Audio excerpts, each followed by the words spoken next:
Hello everyone, we are going to Snow Mount. Hey guys, what's up? আসসালামু আলাইকুম guys, আশা করি আপনারা সবাই ভালো আছেন। অনেক দিন পর স্নো মাউন্টেনে আসলাম। এটা হচ্ছে অস্ট্রেলিয়ার সব থেকে একটা ভিজিটরদের জন্য খুবই একটা গুরুত্বপূর্ণ একটা প্লেস।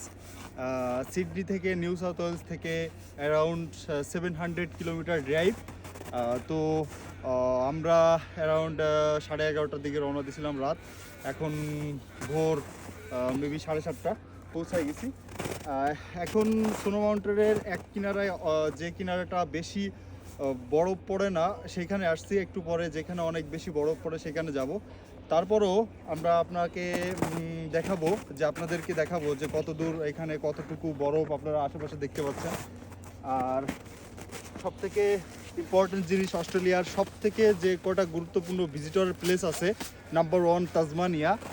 আমি তাজমানিয়াতে দীর্ঘ 3 মাস ছিলাম, তো আমি জানি ওইখানে মাউন্ট উইলিংটন আছে আর এখানে স্নো মাউন্ট।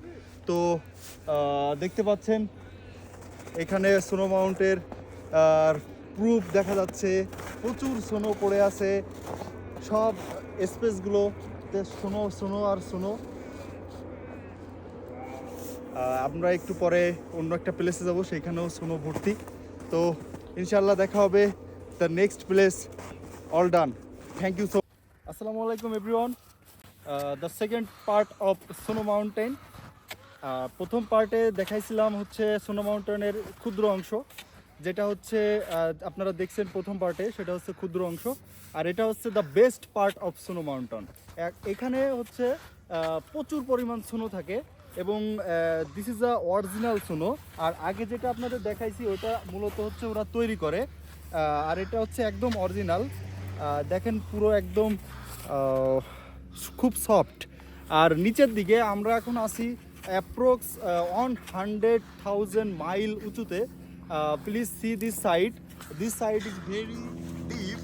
আমরা হেঁটে আসছি এই গাছ থেকে লাঠি ভেঙে, এই ভাঙা লাঠি নিয়ে আমরা এত দূর এত উঁচুতে হেঁটে আসছি। শরীরের এনার্জি অলমোস্ট গান চলে গেছে। এখন একটু পরে আমরা যাব দ্য বেস্ট চূড়া। I think so it's maybe 300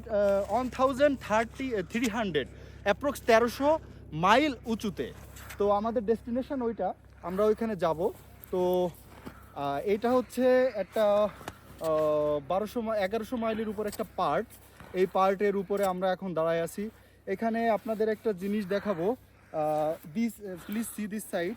এখানে দেখেন একটা ছোট ছোট পা। আই থিঙ্ক সো এটা কোনো প্রাণীর হতে পারে, কোনো প্রাণী এইখানে থাকে যারা এই বরফের ভিতর বাস করে। জানি না সেটা কী ধরনের প্রাণী। তো ছোট ছোট পা, ইঁদুরের মতো। এখানে ইঁদুর কিংবা খরগোশের মতো, আই থিঙ্ক সো হরিণও হতে পারে ভাইয়া, হতে পারে। যাই হোক, আর এখানে অনেক ধরনের বিচিত্র ধরনের গাছ আছে। অস্ট্রেলিয়ার সব থেকে বিখ্যাত একটা সৌন্দর্যময় জিনিস সেটা হচ্ছে ট্রি। তো এই গাছগুলো এত সৌন্দর্যময় এই জন্য, গাছগুলো কিন্তু অনেক ছোট, বাট এই কাঠে কোনো মূল্য নেই।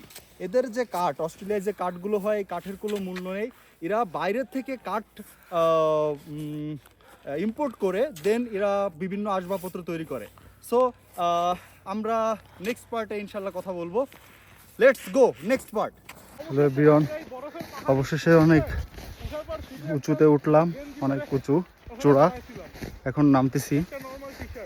এখানে তেমন কোনো গাছপালা নেই, উঠতে উঠতে এনার্জি লস, প্রচুর কষ্ট হয় কারণ পা ডেবে যায় হাঁটার সময়।